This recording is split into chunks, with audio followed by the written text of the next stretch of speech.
एक सहाबी अल्लाह के नबी के पास आते हैं, अय अल्लाह के नबी मैंने इस्लाम लाने के पहले बहुत सारे गुनाह किए हैं, अय अल्लाह के नबी क्या मेरे गुनाह सब के सब तौबा से माफ़ हो जाएंगे? आपने फरमाया अत्तौबतु तादिमु मा क़ब्लहा, तौबा से पहले तुमने जितने गुनाह किए थे सच्ची तौबा करने के बाद सारे गुनाह माफ़ हो जाएंगे। आय अल्लाह के नबी मैंने अपने हाथों से अपनी बेटी को जिंदा ज़मीन में गाड़ा था, मैंने अपनी बेटी को दफन किया था, अपनी बेटी को, अपनी मासूम बच्ची को अपने हाथों से कत्ल किया था, उसको गड्ढे में डाला था, उसको कब्र में जिंदा डाल दिया था। आय अल्लाह के नबी क्या मेरा ये गुनाह भी अल्लाह ताला माफ़ कर देगा? सहाबी बयान कर रहे हैं, आंखों से आंसू बह रहे हैं, अपनी मासूम बच्ची को याद करके रो रहे हैं। नबी अकरम की आंखों में भी आंसू आ गए।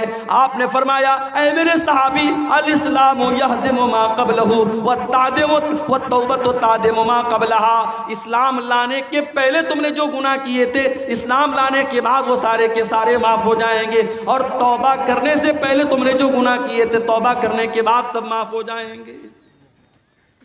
नबी अकरम तो इन रस्म व रिवाज को ख़त्म करने आए थे। जिस समाज में बेटियां पैदा होती थीं तो समाज के लिए कलंक मानी जाती थी। बेटी पैदा होती थी, बेटी के बाप का चेहरा काला पड़ जाता था। अल्लाह ताला ने कुरान में नक्शा खींचा है, वइज़ा बुश्शिरा अहदुहुम बिल उन्सा ज़ल्ल वजहुहु मुस्वद्दन व हुवा कज़ीम, जब उसको बशारत सुनाई जाती थी तेरे घर में बेटी पैदा हुई है तो बाप का चेहरा काला पड़ जाता था। यतवारा मिनल कौमि मिन सूइ मा बुश्शिरा बिही, वो अपनी कौम को अपना चेहरा नहीं दिखाता था। अयुमसिकुहु अला हूनिन अम यदुस्सुहु फित तुराब, कि क्या कहूँ अगर इस बेटी को पालता हूँ तो समाज में जलील होना पड़ेगा, और दूसरा रास्ता ये कि अपनी बेटी को जिंदा जमीन में गाड़ दूं। वो जिंदा जमीन में गाड़ देते थे। मेरे नबी ने आकर के बताया कि नहीं, बेटी जमीन में गाड़ने वाली चीज नहीं है, बेटी तो रहमत होती है, बेटियां तो अनमोल होती हैं। मेरे नबी ने आके बताया मन आला जारियतैन हत्ता तबलुगा जा यौमल क़ियामति अना व हुवा कहातैन, जिसको अल्लाह ने 2 बेटियां दे दी और 2 बेटियों की उसने अच्छी परवरिश कर ली, दोनों बेटियां जवान हो गईं, उनकी अच्छी जगह उसने शादी कर दी। अल्लाह के नबी फरमाते हैं 2 बेटियों का बाप क़यामत के दिन इस हाल में आएगा जैसे ये दोनों उंगलियां एक दूसरे के साथ मिली हुई हैं, दोनों उंगलियां जैसे एक दूसरे के साथ सटी हुई हैं, वो बेटियों का बाप अपने नबी के साथ आएगा क़यामत के दिन। आपने कुरान की आयत पढ़ के सुनाई, वइज़ल मौऊदतु सुइलत बिअय्यि ज़म्बिन क़ुतिलत, जब जिंदा जमीन में गाड़ी गई लड़की से पूछा जाएगा, जिस बेटी को उसके बाप ने जमीन में दबाया था, दफन किया था, उस बेटी से पूछा जाएगा बिअय्यि ज़म्बिन क़ुतिलत, ऐ कि ऐ बच्ची तुझे तेरे माँ बाप ने क्यों मारा था, तेरे बाप ने तुझे क्यों कत्ल किया था? मेरे नबी ने आकर के दुनिया का सबसे बड़ा पाप करार दिया कि कोई अपनी औलाद को कत्ल कर दे। आज भी कत्ल हो रही है औलाद, आज तरीका बदल गया है साहब। वो क्या करते थे, पैदा होने के बाद मारते थे, हम पैदा भी नहीं होने देते, मां के पेट में मार देते। मेरे पास एक लेडी डॉक्टर का मैसेज आया व्हाट्सएप के ऊपर, हैदराबाद की रहने वाली हैं, अभी नई नई डॉक्टर हुई हैं, कहने लगी मौलाना साहब मेरे पास एबॉर्शन के बहुत सारे केस आते हैं, कुंवारी लड़कियां आ रही हैं, शादी नहीं हुई है, किसी के साथ नाजायज ताल्लुक हुआ, हमल ठहर गया, आकर के एबॉर्शन करवा रही है, मैं क्या करूं? मैंने कहा जायज नहीं है आपके। मैंने कहा एक ही कंडीशन में ये चीज जायज हो सकती है, शादीशुदा औरत है और मियां बीवी के दरमियान ताल्लुक हुआ और सीरियस कंडीशन है, अगर हमल ठहरता है और पैदाइश होती है, औरत की जान को खतरा है, तो वहां शरीयत का उसूल है कि अगर मां को भी खतरा है और बच्ची माँ के पेट में अभी बच्चा या बच्ची जो भी है, अगर छोड़ा जाता है तो माँ की जान खतरे में पड़ेगी, तो माँ को बचाया जाएगा और उस हमल को साकित कर दिया जाएगा। वो एक सीरियस कंडीशन की बात है, बाकी एबॉर्शन करना जायज़ नहीं है। जानते एबॉर्शन में क्या होता है? जाइए यूट्यूब पर आप वीडियो में देख लीजिए। जब ये एबॉर्शन होता है तो अल्ट्रासाउंड के जरिए ये बताया गया, दिखाया गया कि उस मासूम बच्चे को मां के पेट में इस बेरहमी से मारा जाता है, उसके बदन के टुकड़े टुकड़े किए जाते हैं। मेरे भाई जो 1400 साल पहले के वो जाहिल, वो अपनी बेटियों को एक बार मारते थे, और पैदा होने के बाद मारते थे, और आज वो बेटी का बाप अपनी बेटी को उसकी माँ के पेट में मार रहा है और डॉक्टर के जरिए मरवा रहा है और इंजेक्शन के जरिए मरवा रहा है। आज का इंसान इस कदर गिर चुका है मेरे भाई। आज औरतों के लोग बात करते हैं। अभी 8 मार्च को लोगों ने कहा वुमेन्स डे, महिला दिवस, महिला अधिकार दिवस, औरतों को अधिकार मिले। कौन से अधिकार की बात करते हैं? फलस्तीन के गाजा शहर में डेली हजारों औरतें मर रही हैं। दूध पिलाने वाली औरतें भूखी हैं, उनके बच्चों को पिलाने के लिए उनके बदन में ताकत नहीं, अपने बच्चों को दूध पिला सके। प्रेग्नेंट औरतें, हमल वाली औरतें हैं, पेट में बच्चा है, खाने को हफ्तों से न खाने को खाना है न पीने को पानी है। 400-400, 500 औरतों पर एक लैट्रीन है। वो जानवरों जैसी जिंदगी वो औरतें गुजार रही हैं, और दुनिया में तहजीब का ठेकेदार बना है अमेरिका और तहजीब का ठेकेदार बना है इसराइल, और ये सब उस जुल्म को सही करार दे रहे हैं और जुल्म पर चुप हैं, और उन औरतों पर जुल्म हो रहा है। और ये साफ दुनिया को कह रहे हैं महिला के अधिकार का दिवस मनाओ, वुमेन्स राइट डे मनाओ। ये ढकोसले है मेरे भाइयों। औरतों को अगर हक दिया है किसी मजहब ने तो इस्लाम ने दिया है। मेरी माँ और बहनों, अगर तारीख और इतिहास के पन्ने उठा के देखो तो तुम अल्लाह के नबी का शुक्रिया अदा करोगी, तुम इस्लाम का शुक्रिया अदा करोगी कि इस्लाम ने तुम्हें जीने का अधिकार दिया है। इस दौर में तुम्हें जीने का अधिकार नहीं था, पैदा होने के बाद बेटियों को मार दिया जाता था। उस समाज में अल्लाह के नबी ने बेटियों की परवरिश पर जन्नत की बशारत सुनाई। अम्मा आयशा फरमाती हैं, एक दिन मैं घर में बैठी हुई थी, एक मांगने वाली आती है, भीख मांगने वाली आती है, उसके साथ 2 छोटी छोटी बच्चियां हैं। उसने मुझसे कुछ खाने को मांगा। मैंने घर में तलाश किया, मुझे एक खजूर मिली। मैंने वो खजूर उठा करके उस औरत को दे दी। उस औरत ने खजूर के 2 टुकड़े किए और दोनों बेटियों को दे दिया। वलम ताकुल मिनहा शैया, और खुद कुछ नहीं खाया। माँ माँ होती है मेरे भाई। माँ खुद भूखी रहती है, बच्चों को खिलाती है। जिनकी माएँ जिंदा है, माँओं की कदर करो। माँ के चले जाने के बाद माँ की बड़ी याद आएगी। मां ने दोनों बच्चियों को दे दिया, खुद कुछ नहीं खाया। अम्मा आयशा ये मंजर देख करके हैरान हो गई। जब अल्लाह के नबी घर में तशरीफ लाए, अम्मा आयशा ने कहा, अल्लाह के नबी, आज ऐसा ऐसा मामला आया था। वो भूखी औरत थी, वो गरीब औरत थी। मैंने एक खजूर उसको दी, उसने अपनी बच्चियों को खिला दिया, खुद कुछ नहीं खाया। आपने फरमाया, आयशा मनिबतुलिया मिन हाज़िहिल बनाति शैअन कुन्न लहू सित्रम मिनन नार। आयशा, ये बेटियां तो अल्लाह ताला की तरफ से बहुत बड़ा इम्तिहान होती हैं, बहुत बड़ी परीक्षा होती हैं, और जिसको अल्लाह ताला बेटी देकर के आजमाता है और इस इम्तिहान में वो खरा उतर जाता है, वो इस इम्तिहान को पार कर लेता है। कुन्न लहू सित्रम मिनन नार। वो बेटियां अपने माँ बाप को जहन्नम की आग से बचाने का काम करती हैं। मेरे नबी दुनिया में बेटियों की के रक्षक बन करके आए। बेटी बचाओ का नारा मेरे नबी ने लगाया था। आज दुनिया की सरकारें लगाती हैं बेटी पढ़ाओ बेटी बचाओ। बेटी पढ़ाओ और बेटी बचाओ का नारा तो मेरे नबी ने लगाया था। मगर आज अफसोस की बात यह है, सीमांचल की धरती पर कह रहा हूं, बड़े जिम्मेदारी के साथ कह रहा हूं, मैं आपके इस इलाके में फेमस हो गया हूं। मुझसे यूपी में लोग कहते हैं कि मौलाना आपका प्रोग्राम कटिहार में बहुत होता है, पूर्णिया में बहुत होता है, सीमांचल के इलाके में बहुत होता है। हालांकि ऐसा भी नहीं, बहुत ज़्यादा नहीं होता, लेकिन चूंकि यूट्यूब वगैरह पे आ रहा है लोगों को लगता है ज़्यादा होता है। इस इलाके में मैं आता हूँ, लोग आप मुझसे मोहब्बत करते हैं। नौजवान मुझसे कहीं मिलते हैं रास्ते में, मौलाना आपकी तकरीर हम बहुत सुनते हैं, बड़ी मोहब्बत करते हैं, अच्छी बात है। मगर एक चीज़ मैं आपसे कहना चाहता हूँ, कभी गौर करना कि हमारी और आपकी समाज में जो औरतें हैं ये दीन से इतनी दूर क्यों है? इन औरतों के दीन से दूर रहने की वजह क्या है? वजह यही है कि आज हमारी औरतें दीन की तालीम नहीं हासिल कर रही हैं मेरे भाई। या तो हम उनको पढ़ाते ही नहीं, या पढ़ाते हैं स्कूल में पढ़ाते हैं, कॉलेज में पढ़ाते हैं, यूनिवर्सिटी में पढ़ाते हैं, बीएड करा दिया, एमए करा दिया, बीए करा दिया। हमारी बेटियों को दीन सिखाने वाला कोई नहीं। इसीलिए समाज में जितने रस्मों रिवाज हैं इन्हीं औरतों की वजह से चल रहे हैं। जब तक आप इन औरतों को दीन नहीं सिखाएंगे, नबी ने फरमाया था बेटी पढ़ाओ बेटी बचाओ। अल्लाह के नबी ने फरमाया था तलबुल इल्म फरीज़तुन अला कुल्li मुस्लिम। इल्म हासिल करना हर मुसलमान के लिए कंपलसरी है, अनिवार्य है, जरूरी है। हर मुसलमान, चाहे वो मर्द हो चाहे वो औरत हो, उसके लिए दीन का सीखना जरूरी है। रमजान का महीना आ रहा है, अब कौन कौन सी चीजों से रोजा टूट जाता है, माफ कीजिएगा, ये सिर्फ अब्दुल गफ्फार सलफी का जानना जरूरी नहीं, हर आदमी का जानना जरूरी है। इंजेक्शन से रोजा टूटता है कि नहीं टूटता है? ताकत का इंजेक्शन लगाने से रोजा टूटता है कि नहीं टूटता है? कान में दवा डालने से रोजा टूटता है कि नहीं टूटता है? आंख में ड्रॉप डालने से रोजा टूटता है कि नहीं टूटता है? पानी चढ़ाने से रोजा टूटता है कि नहीं टूटता है? ब्लड देने से रोजा ये मसाइल है मेरे भाई, जिनका ताल्लुक रोजे से है। आपको जानना चाहिए, आपको अपने उलमा से पूछना चाहिए। अल्लाह के नबी ने फरमाया, तलबुल इल्म फरीज़तुन अला कुल्ले मुस्लिम, इल्म का हासिल करना हर मुसलमान के ऊपर फर्ज है। तो जिस तरीके से लड़कों को और मर्दों को दीन सीखना जरूरी है, उसी तरीके से औरतों को दीन सीखना जरूरी है। ये 1400 साल पहले ये नारा मेरे नबी ने लगाया था, बेटी बचाओ बेटी पढ़ाओ।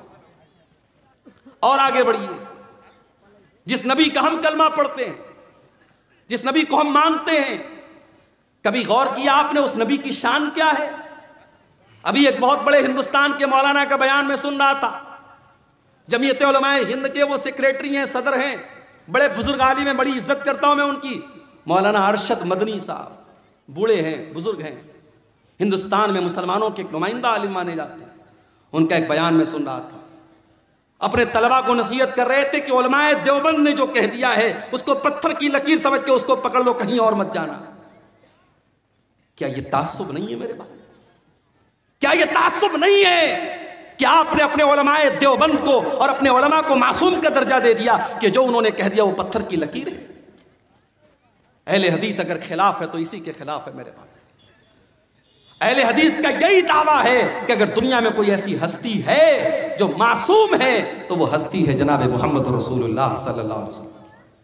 और मौलाना अल्ताफ हुसैन हाली ने 100 साल पहले नक्शा खींचा था और कहा था, नबी को जो चाहे खुदा कर दिखाए, इमामों का रुतबा नबी से बढ़ाए, मज़ारों पे जा जा के नजरें चढ़ाए, शहीदों से जा जा के मांगे दुआएं, न तौहीद में कुछ फर्क इससे आए, न इस्लाम बिगड़े न ईमान जाए।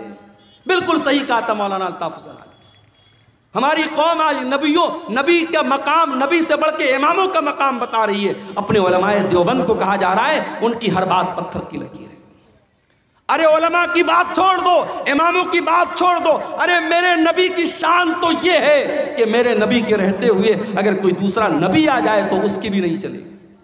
आइए मैं दलील आपको दे देता हूं।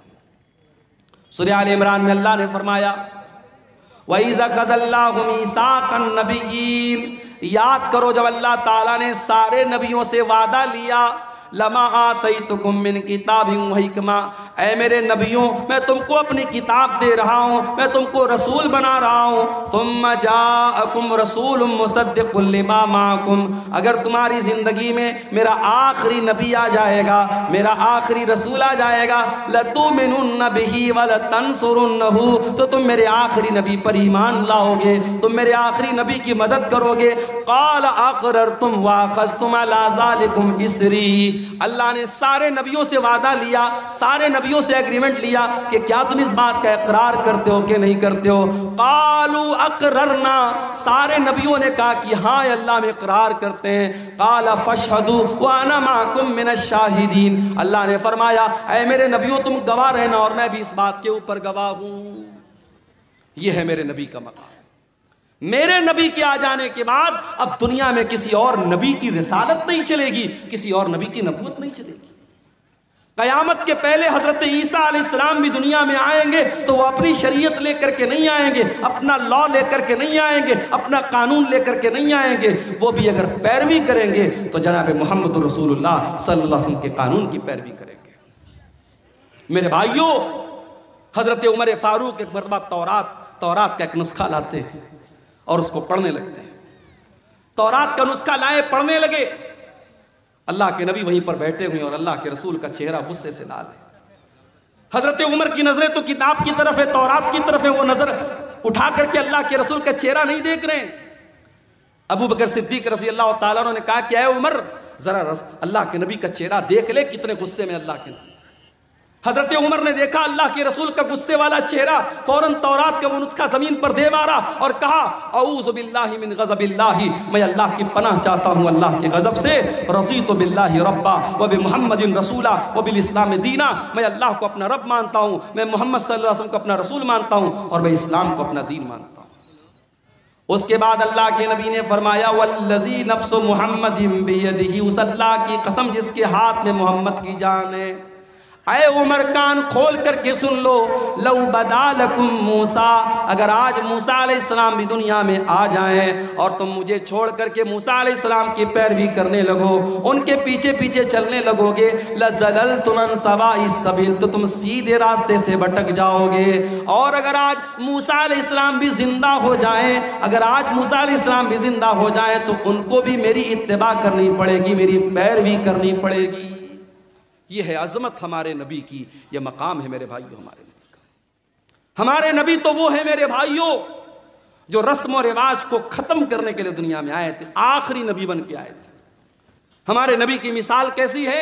अल्लाह के नबी एक हदीस में मिसाल बयान करते हैं, एक इंसान ने बड़ा खूबसूरत मकान बनाया, बड़ा बेहतरीन मकान बनाया, बस एक ईंट की जगह छोड़ दी। अब लोग आते हैं मकान का चक्कर लगाते, कहते यार मकान तो बहुत अच्छा है, बस एक ईंट की कमी है। अल्लाह के नबी फरमाते हैं कि वो एक ईंट मैं हूँ, मैं नबूवत की आखिरी ईंट हूँ, मैं खातमुन नबिय्यीन हूँ, मैं आखिरी नबी हूँ, मेरे बाद अब कोई और नबी आने वाला नहीं। अल्लाह के नबी खातमुन नबिय्यीन हैं, अब आपके बाद दुनिया में कोई नबी आएगा नहीं। और इसीलिए आप देखिए कि अल्लाह के रसूल की जिंदगी में एक बहुत खतरनाक रस्म रिवाज थी। किसी ने अगर किसी बच्चे को पाल लिया तो वो उसका सगा बाप माना जाता था। अभी मेरे पास एक साहब का कॉल आया कि मैंने बेटे को पाला है, मुझे औलाद नहीं हो रही थी, बच्चे को पाला है, तो ये तो पता है कि बच्चे के बाप की जगह जब निकाह पढ़ा जाएगा तो मेरा नाम नहीं बल्कि उसके बच्चे के बाप का नाम लिया जाएगा। लेकिन मैं ये पूछना चाह रहा था कि आधार कार्ड बनवाना है, पैन कार्ड बनवाना है, क्या उस पर मैं अपना नाम दे सकता हूँ? मैंने कहा भाई ये देख लो, आप अगर टेक्निकल मजबूरी है, आधार में अगर आप अपना नाम ही दे सकते हैं, बच्चे के ओरिजिनल बाप का नाम नहीं दे सकते, मजबूरी है तो अलग बात है। शरीयत तो यही कहती है कि आपको ओरिजिनल बाप का नाम देना पड़ेगा। बच्चे को पाल लेने से आप बच्चे के बाप नहीं बन जाते, शरीयत का कायदा तो यही है। इसीलिए मुसलमानों के यहाँ बच्चों को गोद लेना बहुत मुश्किल टफ मामला है, इसलिए कि इस्लाम बच्चे को गोद लेने पर उसके ओरिजिनल बाप का ही नाम उसके नाम के साथ लगाया जाएगा, पालने वाले का नाम नहीं चलेगा। इस्लाम ने बड़ी सख्ती के साथ इस बात का हुक्म दिया है। अल्लाह के नबी ने हजरत ज़ैद को बेटे की तरह पाला था और इतनी मोहब्बत से पाला था कि लोग ज़ैद इब्न हारिसा को ज़ैद बिन मोहम्मद कहने लगे, अल्लाह के रसूल का बेटा कहने लगे।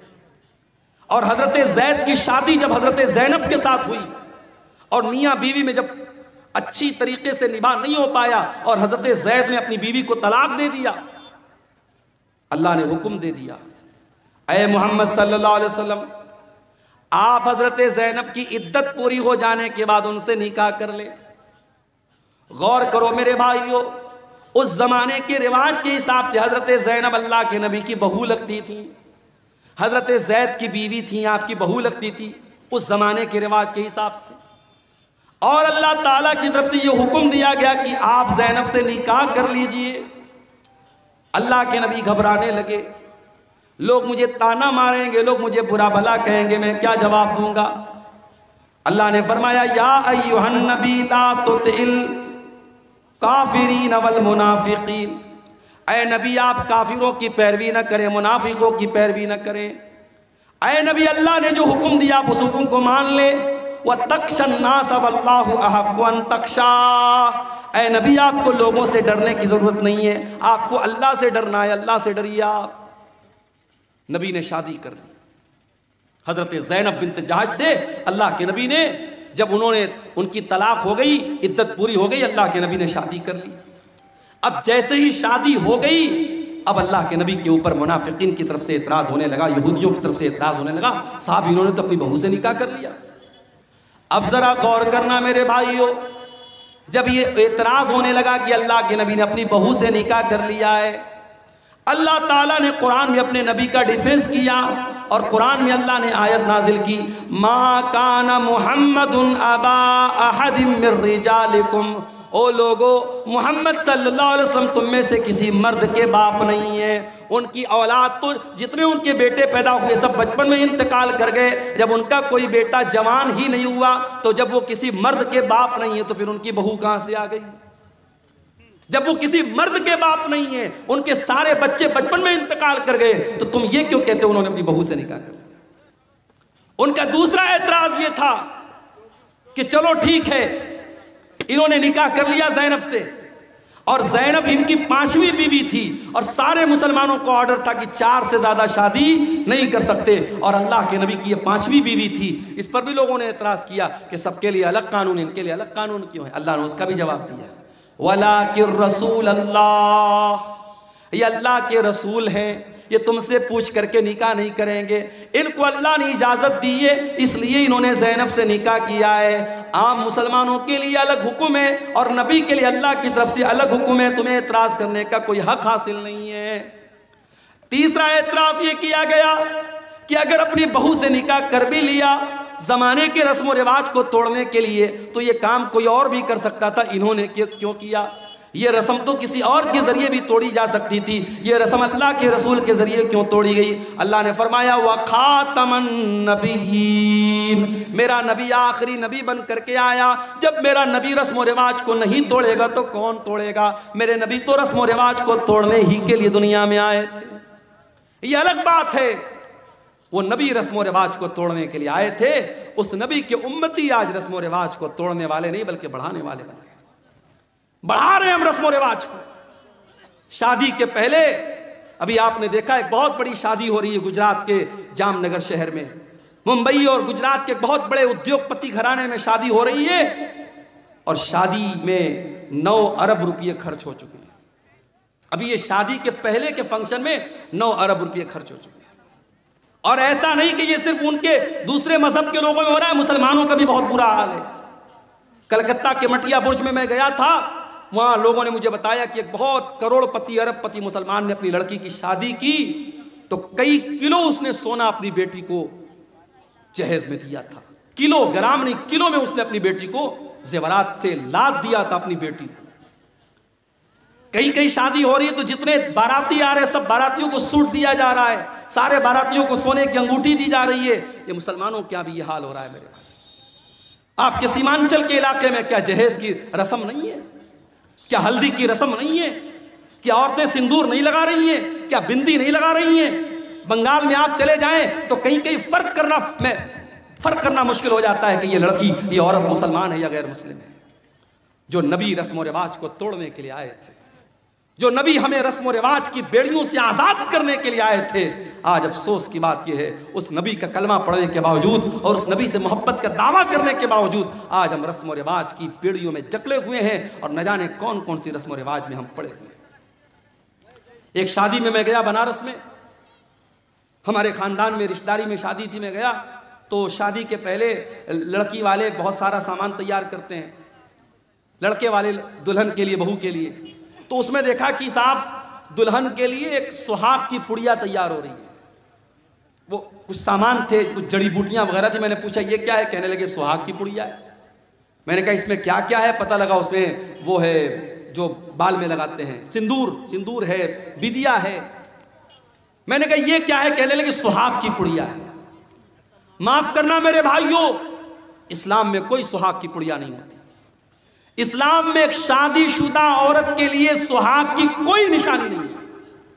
बाज़ औरतें समझती चूड़ी पहनना ये सुहाग की निशानी है, कुंवारी लड़की भी चूड़ी पहन सकती है। और ये सिंदूर लगाना और ये बिंदिया लगाना तो बिल्कुल मुशरिकाना और शिरकिया चीज़ है, ये तो नहीं करना चाहिए। और ये जो मंगलसूत्र पहनती हैं कि ये साहब ये सुहाग की निशानी, ये भी गैर मुस्लिमों का तरीका है, इस्लाम से इसका कोई ताल्लुक नहीं।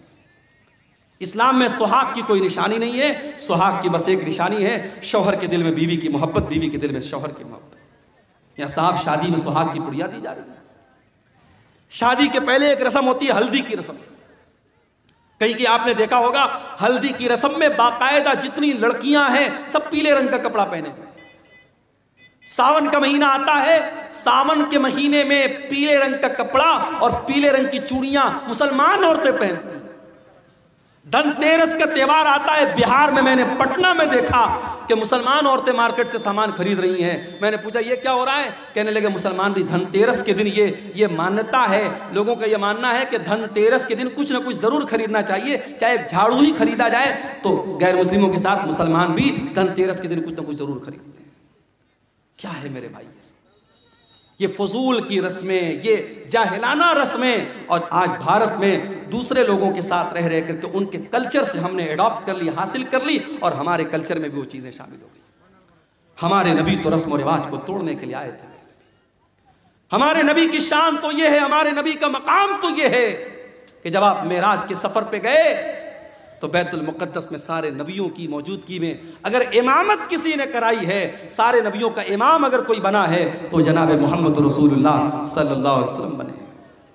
सारे नबियों को आपने नमाज पढ़ाई, और जब आप दुनिया में तशरीफ़ लाए और आपने मक्का के काफिरों को बताया कि मैं रातों रात मैं खाने काबा से मस्जिद अक्सा तक गया और वहाँ से मैंने सातों आसमान की सैर की, तो मक्का के काफिरों ने कहा कि ऐ मोहम्मद हम तुम्हारी बात को कैसे सच मान लें? जो सफ़र करने में हमको 2 महीना लगता है तुम कह रहे हो तुम रातों रात हो करके चले, हम कैसे मान लें? तो कुछ काफिरों ने अल्लाह के नबी का इम्तिहान लेने के लिए कहा कि ऐ मोहम्मद ये बताओ कि तुम बैतुल मुक़द्दस गए थे? आपने कहाँ गए थे? कहा तुमने देखा था? कहाँ देखा था? कहा अच्छा ये बताओ बैतुल मुक़द्दस में कितने दरवाजे हैं, कितनी खिड़कियाँ हैं, कितने रोशनदान हैं? बैतुल मुक़द्दस के पूरब में क्या है, उसके पश्चिम में क्या है, उसके उत्तर में क्या है, उसके दक्षिण में क्या है, उसमें कितने दरवाजे हैं?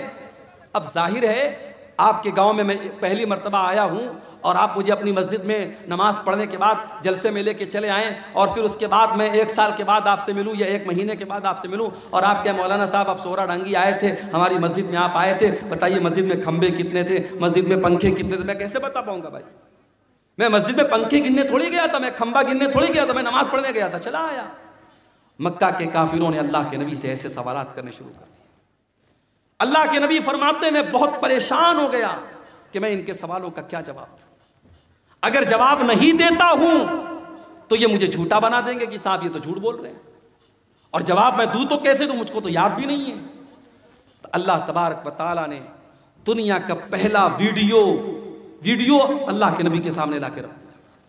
अल्लाह के नबी फरमाते हैं कि बैतुल मुक़द्दस का पूरा वीडियो, मैं वीडियो अपनी ज़बान में कह रहा हूँ, अल्लाह के नबी ने फरमाया कि बैतुल मुक़द्दस का पूरा व्यू, पूरा मंजर मेरे सामने रख दिया गया, और जो जो वो सवाल करते थे बैतुल मुक़द्दस का वो मंजर अल्लाह ताला मेरे सामने ले आता था। वो पूछते थे कितने दरवाजे हैं, मैं गिन के बता देता था इतने दरवाजे। वो पूछते थे कितने खंबे हैं, मैं गिन के बता देता था इतने खंबे हैं। ये हमारे नबी की शान है मेरे भाई।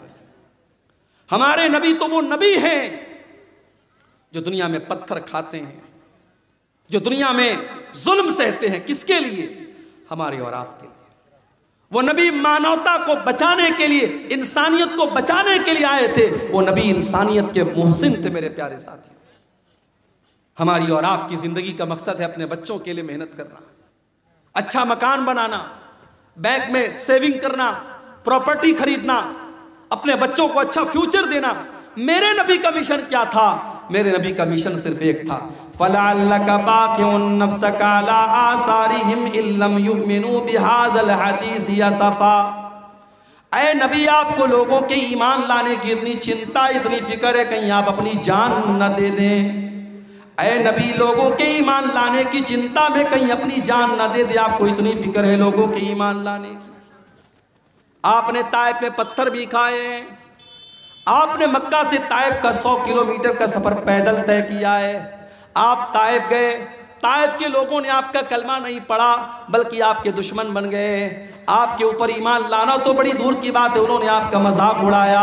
आप जब ताइफ से निकल करके जाने लगे, ताइफ के उन लोगों ने अल्लाह के नबी के ऊपर पत्थर बरसाए। मेरे नबी के जिस्म के ऊपर इतने पत्थर बरसाए गए, आपके जिस्म से खून बहने लगा और खून बह बह करके आपके जूते में जम गया। मेरे प्यारे भाइयों, उस नबी ने पत्थर भी खाए हैं तो हमारे और आपके लिए खाए हैं। वो नबी हमारे और आपके लिए मोहसिन बन करके आए थे। इसीलिए अल्लाह ताला कुरान करीम में कहता है, वमा अरसलनाका इल्ला रहमतल लिल आलमीन। ओ लोगो, हमने तुमको वो नबी दिया है जो सारी कायनात के लिए रहमत बन करके आए थे, रहमत बन करके आए थे। और ये मत समझो कि नबी सिर्फ इंसानों के लिए रहमत बन करके आए थे, नबी तो जानवरों के लिए भी रहमत बन करके आए थे। अभी खेरिया हाट से हम गुजरे, हमारे भाई ने कहा मौलाना साहब यहाँ मवेशियों की मार्केट लगती है और जो जानवर को जो बेचने वाले होते हैं बड़ा जुल्म करते हैं जानवरों के साथ।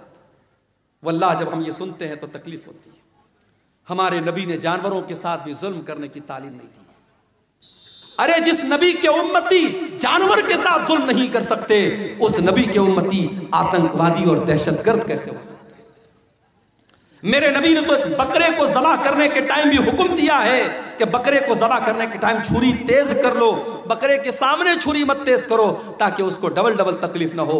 जानवर को ज़बह करना है, हलाल करना है, अल्लाह ने उसको हमारे लिए हलाल बनाया है, उसका गोश्त हम खाएंगे, मगर उसको हलाल करने का, ज़बह करने का भी तरीका बताया है अल्लाह के नबी ने, उसमें तरीका ऐसा बताया उसको तकलीफ ना हो।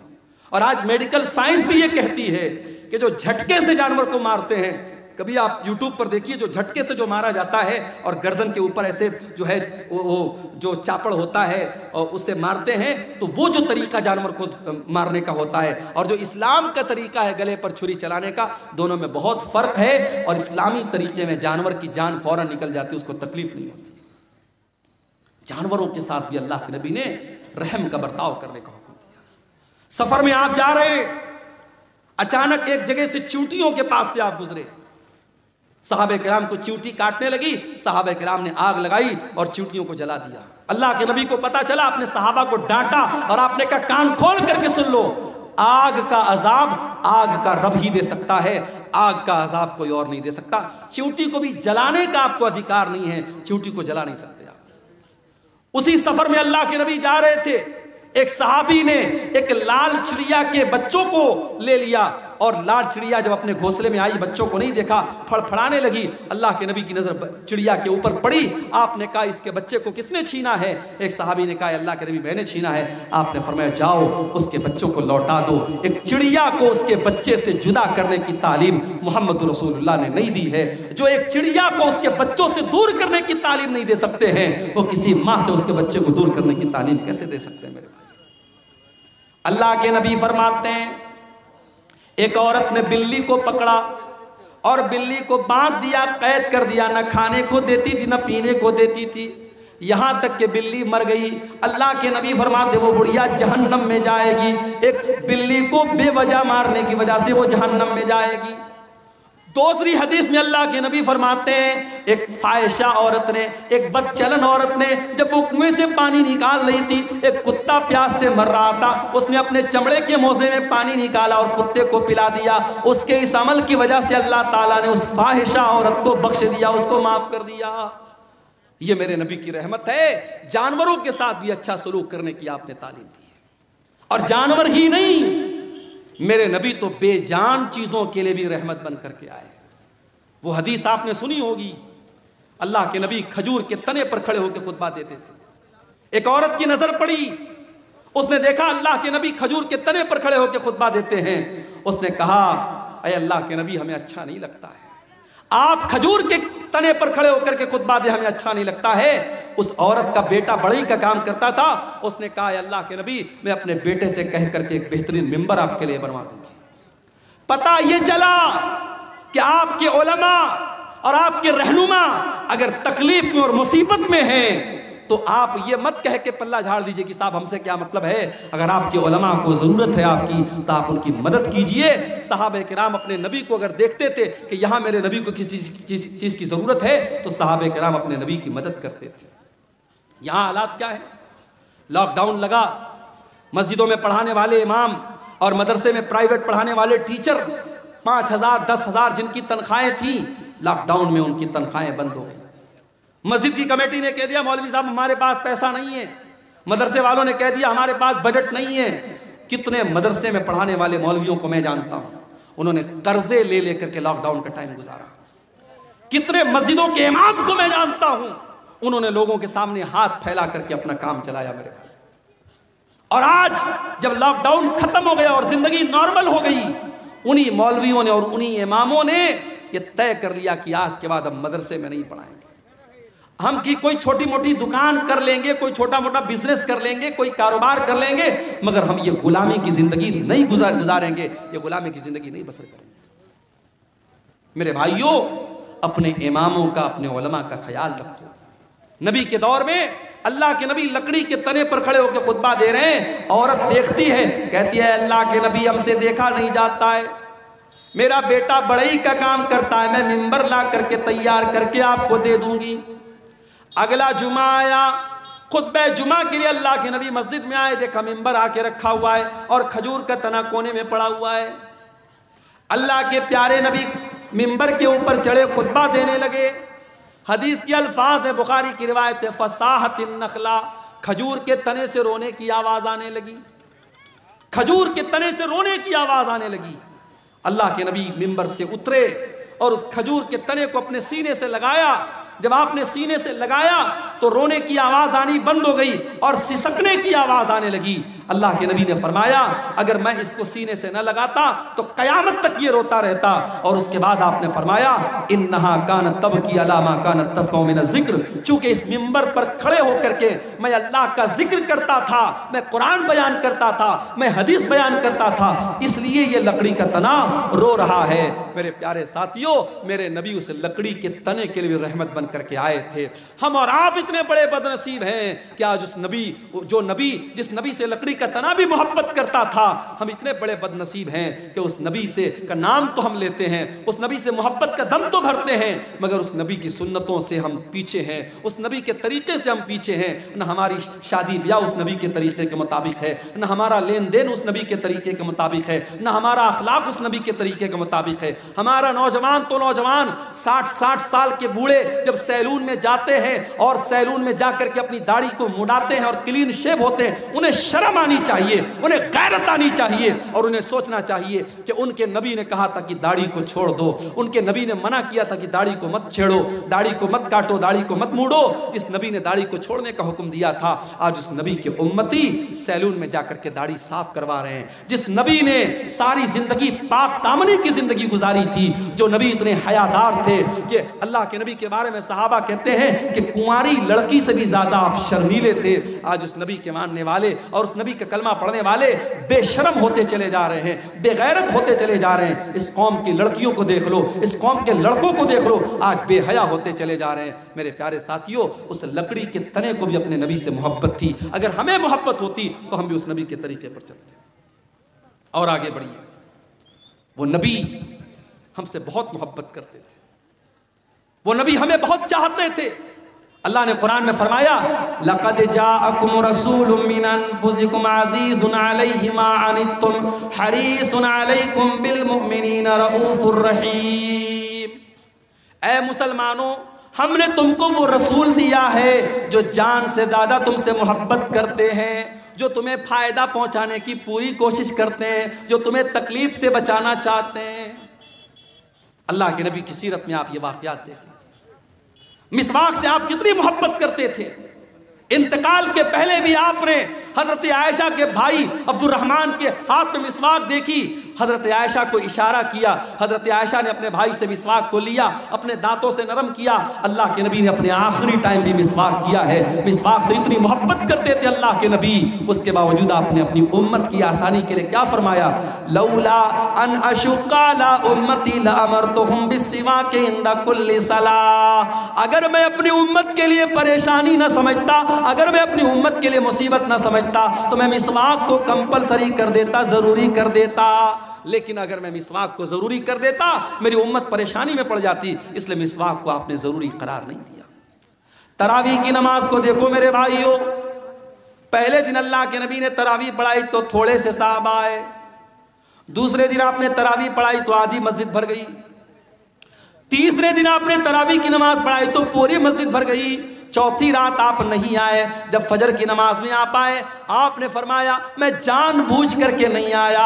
ऐ मेरे साहबा, इस नमाज को लेकर के तुम्हारा जज्बा मैंने देखा, तुम्हारा शौक मैंने देखा।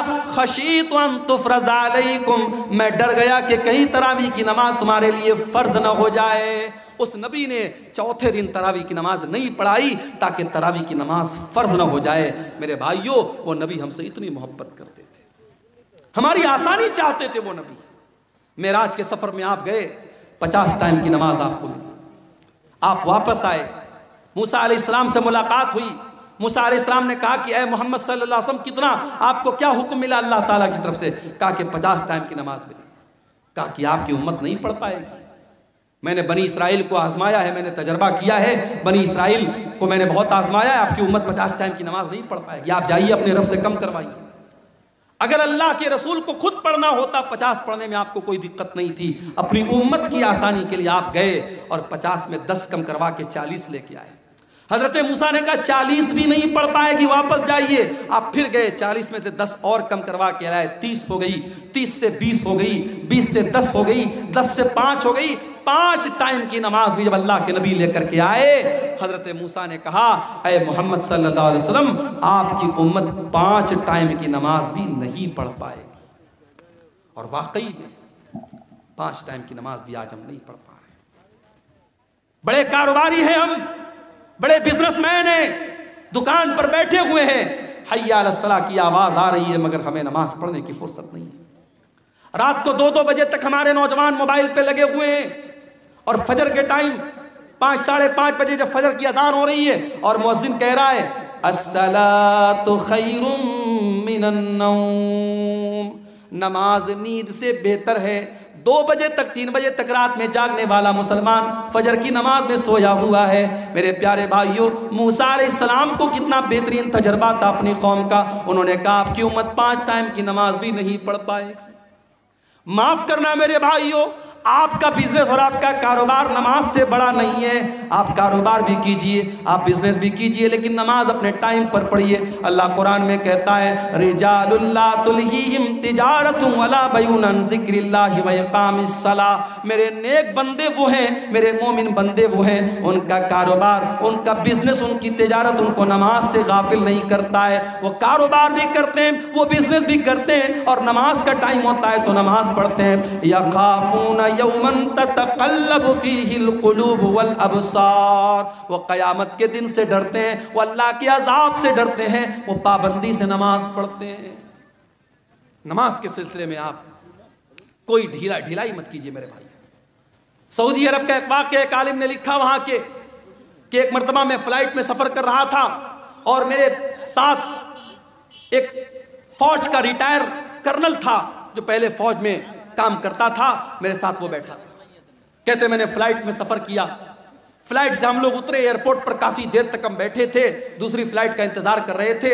मैंने एक बात नोटिस की कि थोड़ी थोड़ी देर पर वो इंसान किसी को फोन करता है और कहता है कि बेटा आपने नमाज पढ़ लिया। बार बार जोहर का टाइम आया, बेटे से पूछ रहा है नमाज पढ़ लिया। असर का टाइम आया, बेटा पूछ रहा है नमाज पढ़ लिया। मैंने पूछा ये किससे आप बार बार पूछ रहे हैं? फौज का रिटायर कर्नल था सऊदी अरब का। उसने उस मौलाना को जवाब दिया कि हाँ, ये मैं अपने बेटे को कॉल करता हूँ, और मैं हर नमाज के टाइम मेरा मामूल है अपने बेटे को कॉल करके पूछता हूँ कि तूने नमाज पढ़ी कि नहीं पढ़ी है। तरबियत इसको कहते हैं मेरे भाई। अपने बच्चों को अच्छा खिला देना, अच्छा पहना देना, अच्छे स्कूल में एडमिशन करा देना, उनके घर बना देना, उनके लिए LIC ले लेना, उनके लिए बैंक बैलेंस बना देना। माफ़ करना, तरबियत यही नहीं है। तरबियत ये भी है कि आप अपने बच्चों की आखिरत की फिक्र करें, अपने बच्चों की नमाज की फिक्र करें। इसीलिए अल्लाह कुरान में कहता है वअमुर अहलका बिस्सलाति वस्तबिर अलैहा, खुद भी नमाज की पाबंदी करो और अपने बच्चों को नमाज का पाबंद बनाओ। अल्लाह के नबी फरमाते हैं मुरू औलादकुम बिस्सलाति वहुम अबनाउ सबई सिनीन, जब तुम्हारे बच्चे 7 साल के हो जाएं उनको नमाज का हुक्म दो। वज़रिबूहुम अलैहा, और जब 10 साल के हो जाएं और नमाज ना पढ़े तो उनकी पिटाई करो। अच्छा, 7 साल के बच्चे को पीटने का हुक्म नहीं दिया अल्लाह के नबी। हमारे यहाँ 6-6 साल के बच्चे स्कूल जाते हैं, सर्दी के मौसम में 5 बजे स्कूल की वैन आती है, माँ ज़बरदस्ती, बच्चा आंख मल रहा है, उसकी नींद अभी लग रही है, माँ तैयार करती है, ड्रेस पहनाती है, स्कूल का बैग देती है, ज़बरदस्ती उसको वैन में बिठाती है। मेरे भाइयों, ये सिस्टम सही नहीं है।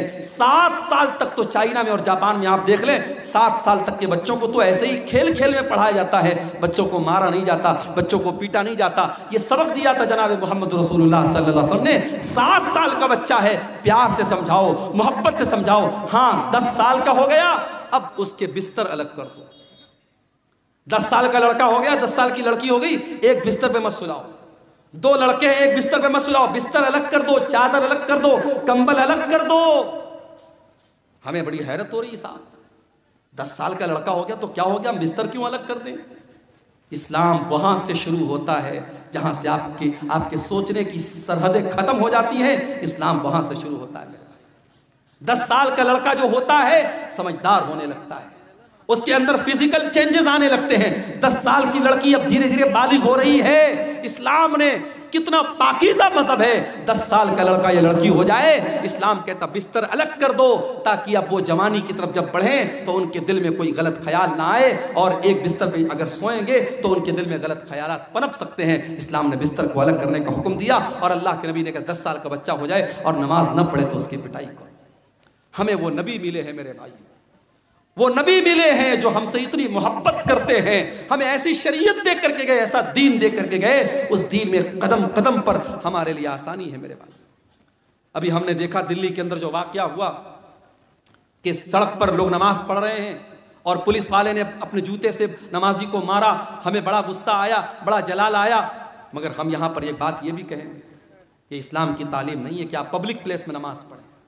अगर आपकी नमाजी ज़्यादा हो रहे हैं, जुमा में 2 जमात आप कर ले, ईद में 2 जमात कर ले, सड़क पे आप नमाज न पढ़ें।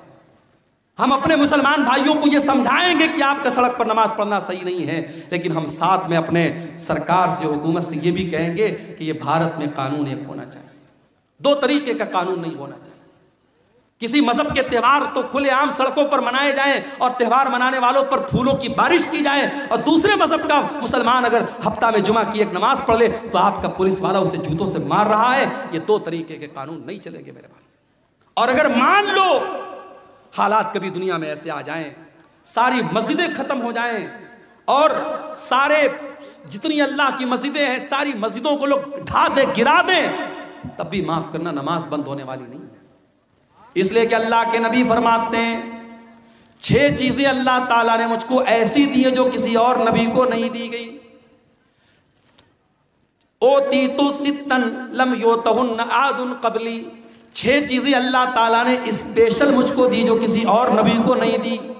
नंबर 1, ओती तो जवामी अल कलिम, अल्लाह ताला ने मुझको जवामी उल कलिम दिया है। अल्लाह के नबी की जुबान से छोटे छोटे जुमले निकला करते थे, लेकिन माना बहुत बड़ा बड़ा होता था। छोटी छोटी बातें, जैसे मिसाल के तौर पे अल्लाह के नबी ने फरमाया इन्नमल अमालु बिन्नियात, अमल का दारो मदार नीयत पर। छोटी सी हदीस है लेकिन इसके माना और मतलब बहुत बड़ा बड़ा है। दूसरी चीज, वह नुसिरतु बिर्रुब मसीरता शहरिन, और मेरे दुश्मन के दिल पर मेरा रोब व दबदबा डाल दिया गया है। मेरा दुश्मन 1 महीने की दूरी पर भी अगर मुझसे हो, उसके दिल में मेरा रोब व दबदबा डाल दिया गया है। तीसरी चीज, वजुइलत लियल अर्ज़ु मस्जिदन व तहूरा, और सारी की सारी ज़मीन मेरे लिए मस्जिद बना दी गई है। मुसलमान नमाज पढ़ने के लिए मस्जिद का मोहताज नहीं है। कहीं पर भी जंगल में चला जाए, पहाड़ पे चला जाए, दुनिया के किसी भी कोने में चला जाए, नमाज का टाइम हो गया, नमाज वो कहीं पर भी पढ़ सकता है। पाक साफ जगह होनी चाहिए। अगर पानी नहीं मिल रहा है, उसके लिए सारी ज़मीन पाक बनाई गई, वो कहीं पर भी ज़मीन पर हाथ मार करके तयम्मुम कर सकता है। सारी ज़मीन उसके लिए पाक बनाई गई, सारी ज़मीन उसके लिए मस्जिद बनाई गई। ये हमारे इस्लाम की खासियत है मेरे भाई। हमारा दीन बड़ा आसान दीन है। जाड़े का मौसम है, हमने मोज़ा पहना है, सफ़र में हम निकले हुए हैं, मोज़ा नहीं उतार रहे हैं। इस्लाम कहता कोई मसला नहीं, तुम्हें पैर धोने की ज़रूरत नहीं। वज़ू करके अगर आपने मोज़ा पहना है और सफ़र की हालत में आप हैं तो 3 दिन तक आप उसी मोज़े को पहने रहिए और उस पर मसा कर लीजिए, पैर को धोने की ज़रूरत नहीं है। हाँ, अगर अपने घर में है तो 24 घंटे तक आप मसा कर सकते हैं। 24 घंटे के बाद आप मोज़ा उतार लीजिए, पैर धो के फिर से मोज़ा पहन लीजिए, वज़ू करके फिर से पहन लीजिए। आसानियाँ हैं हमारे दीन में। सफ़र में हम निकले, अभी हमारे कटिहार के बाद आबाब हैं, कल हम लोग यहाँ से जुमा पढ़ के जामताड़ा गए थे, 350 किलोमीटर दूर गए थे, सफ़र में निकले हैं। नमाज का टाइम हुआ, हम 4 रकात वाली नमाज को 2 रकात पढ़ेंगे। सुन्नत पढ़ने की ज़रूरत नहीं है, फजर की सुन्नत पढ़ेंगे, बाकी कोई सुन्नत पढ़ने की ज़रूरत नहीं है। 4 रकात वाली को 2 रकात पढ़ेंगे, ज़ोहर और असर को इकट्ठे पढ़ लेंगे, मगरिब और इशा को इकट्ठे पढ़ लेंगे। आसानियाँ हैं कदम कदम पर हमारी शरीयत में। मेरे प्यारे साथियों, यही बात है जो अल्लाह कुरान में कह रहा है, लक़द जाअकुम रसूलुम मिन अनफुसिकुम अज़ीज़ुन अलैहि मा अनित्तुम, हमने तुमको वो नबी दिया है जो तुम्हें जान से ज़्यादा प्यार करता है। औरत प्रेग्नेंट है, रोजा रखेगी बच्चे को तकलीफ पहुंचेगी, बच्चे को दूध पिला रही है, रोजा रखेगी बच्चे को दूध नहीं पिला सकती है। इस्लाम कहता कोई मसला नहीं है, औरत बाद में रोजा पूरा कर लेगी। इस्लाम उसको कज़ा करने का और बाद में रोजा पूरा करने का हुक्म देता है। औरत पीरियड में है, उसकी कमजोरी का दिन है, उसकी बीमारी का दिन है, चिड़चिड़ापन रहता है, बदन में कमजोरी रहती है, ब्लड आता रहता है, दर्द होता रहता है। इस्लाम ने कहा कोई मसला नहीं, जितने दिन उसको पीरियड आ रहा है वो नमाज नहीं पढ़ेगी, रोजा नहीं रखेगी, रोजा बाद में पूरा करेगी। कदम कदम पर हमारी शरीयत में मेरे भाइयों आसानी रखी गई। वो नबी हमारी आसानी का बड़ा ख्याल रखते थे और वो नबी हमसे बहुत मोहब्बत करते थे। वो रातों को उठ करके हमारे लिए रोया करते थे। मेरे भाई, मेरे नबी रात को उठ करके दुआ किया करते थे, अल्लाह मेरी उम्मत का क्या होगा। और अल्लाह ताला अपने नबी को तसल्ली देता था कि आप अपनी उम्मत के लिए परेशान मत होइए, हम आपकी उम्मत के बारे में आपको खुश कर देंगे। शायर ने कितनी सच्ची बात कही है। सलाम उस पर जो उम्मत के लिए रातों को रोता था, सलाम उस पर जो फर्शे खाक पर जाड़े में सोता था, सलाम उस पर कि जिसके घर में चांदी थी न सोना था, सलाम उस पर कि टूटा बोरिया जिसका बिछौना था। मेरे प्यारे भाइयों, उस नबी से हमें वाकई में सच्ची मोहब्बत करनी चाहिए, उस नबी से वाकई में सच्ची मोहब्बत करनी चाहिए। और वो नबी सिर्फ दुनिया में हमारे काम नहीं आ रहे हैं, बल्कि आखिरत में भी हमारे काम आएंगे। अल्लाह के नबी फरमाते हैं, अना सय्यदु वलद आदम यौमल क़ियामा, क़यामत के दिन सारे आदम की औलाद का सरदार मैं रहूँगा। व अव्वलु मन यनशक्कु अन्हुल क़ब्र, और क़यामत के दिन सबसे पहले मेरी कब्र फटेगी। व अव्वलु शाफ़ीन, और क़यामत के दिन जब सारे नबी अपना पल्ला झाड़ लेंगे और कह देंगे मैं आज किसी की सिफारिश नहीं कर सकता, तो सबसे पहले मैं सिफारिश करूंगा और सबसे पहले मेरी सिफारिश कबूल की जाएगी। वो नबी क़यामत के दिन भी हमारे काम आएंगे। शायर कहता है, बरोज़े क़यामत बजुज़ नफ़सी नफ़सी, किसे याद आएगी असलम किसी की। बरोज़े क़यामत बजुज़ नफ़सी नफ़सी, किसे याद आएगी असलम किसी की। न भूलेंगे जिसको नबी ये मुकर्रम, वो उम्मत नहीं है तो फिर और क्या है। ज़ुबां पर है नाते नबी ये मुकर्रम, ये उल्फत नहीं है तो फिर और क्या है। वो नबी हमसे बड़ी मोहब्बत करते थे मेरे भाई। अल्लाह के नबी फरमाते हैं कि अल्लाह ताला ने हर नबी को एक दुआ ऐसी दी जिसके कबूल करने की गारंटी ले ली, और हर नबी ने अपनी उस दुआ को दुनिया में मांग लिया। अल्लाह के नबी फरमाते हैं कि मैंने अपनी दुआ को संभाल के रखा है। सारे नबियों ने अपनी दुआ को मांग लिया, लेकिन मैंने अपनी दुआ को संभाल के रखा है। किसके लिए? अपने लिए नहीं, अपने परिवार के लिए नहीं, अपने बच्चों के लिए नहीं। शफाअतन लि उम्मती यौमल क़ियामा, मैं क़यामत के दिन अपनी उम्मत के लिए सिफारिश करूंगा। क़यामत के दिन अपनी उम्मत के लिए अल्लाह से गिड़गिड़ा के माफ़ी मांगूंगा। मेरे प्यारे साथियों, उस नबी की कदर करो, उस नबी से मोहब्बत करो, उस नबी की इत्तिबा करो, उस नबी की इताअत करो। और मेरे भाइयों, ये हमारे मौलाना तौहीद साहब ने एक पर्ची दी है, इस पर कुछ सवालात हैं, मैं इनको जवाब दे करके मैं बात ख़त्म करूंगा, क्योंकि हमारे एक बंगला मुकर्रर भी मौजूद हैं और 3 बजने वाले हैं। मैं इन सवालों को मुख्तसर तौर पे जवाब दे के बात ख़त्म करता हूं। एक सवाल आया है, क्या अकीका के जानवर के लिए दता होना ज़रूरी है? ज़रूरी नहीं है, दता हो तो बेहतर है, लेकिन जानवर अकीका का जो है वो दता होना शर्त नहीं है। अगर बच्चा मरा हुआ पैदा हो तो उसका जनाजा पढ़ेंगे या नहीं, इस मसले में उलमा का इख्तलाफ है। अल्लामा अलबानी की जो तहकीक है वो ये है कि चूँकि बच्चा जो होता है 4 महीने का जब हो जाता है, 120 दिन का, तो उसके अंदर रूह डाल दी जाती है। माँ के पेट में बच्चा जब 4 महीने का होता है उसके अंदर रूह डाल दी जाती है। इसलिए 4 महीने के बाद जब भी वो पैदा होगा, अगर वो जनाजा पढ़ने, अगर वो गुस्ल देने लायक होगा तो गुस्ल देंगे और कफनाएंगे और जनाजा भी पढ़ेंगे। और यही बात ज़्यादा मजबूत समझ में आती है दलील की रोशनी में। तो बेहतर यही कि उसका जनाजा पढ़ेंगे। अगर कोई नहीं पढ़ता है तो कोई गुनाह की बात नहीं है, लेकिन दलील की रोशनी में ज़्यादा मजबूत बात यही है। क्या गैर मुस्लिम का रुपया मस्जिद में लगा सकते हैं? लगा सकते हैं, मगर एक शर्त है। अगर वो गैर मुस्लिम कोई ऐसा कारोबार करता है जो पूरा का पूरा हराम कारोबार है, तो वो पैसा फिर हम मस्जिद में नहीं लगाएंगे, उसको मना कर देंगे, भाई तुम्हारा पैसा हम नहीं ले सकते। लेकिन ऐसा बहुत कम होता है। गैर मुस्लिमों के यहाँ भी हलाल बिजनेस भी होते हैं, हराम बिजनेस भी होते हैं। तो अगर मिक्स आमदनी है तो हम वो ले सकते हैं। इसकी दलील क्या है? नबी के दौर में मक्का के काफिरों ने अल्लाह के घर को, खाने काबा को बनाया था आपस में चंदा करके। लेकिन वो लोग भी खाने काबा की बड़ी इज्जत करते थे, तो उन्होंने हलाल आमदनी से ही बनाया था। तो अल्लाह के नबी ने जब खाने काबा को फतह किया तो आपने खाने काबा को ये कह के गिरा नहीं दिया कि वो उनकी आमदनी से बना है, उनके चंदे से बना है। आपने उस बिल्डिंग को बरकरार रखा। तो ये अमल इस बात की दलील है कि गैर मुस्लिम का चंदा भी हम ले सकते हैं। शर्त यह है कि उसकी आमदनी है हलाल आमदनी भी शामिल हो। अगर मुकम्मल हराम की आमदनी है तो फिर हम उसका चंदा नहीं लेंगे। गाय या बैल का अकीका दे सकते हैं या नहीं? नहीं देना चाहिए, मुनासिब नहीं है। इसलिए कि अकीका के जानवर में जहाँ भी हदीस में जिक्र है छोटे जानवर का जिक्र है।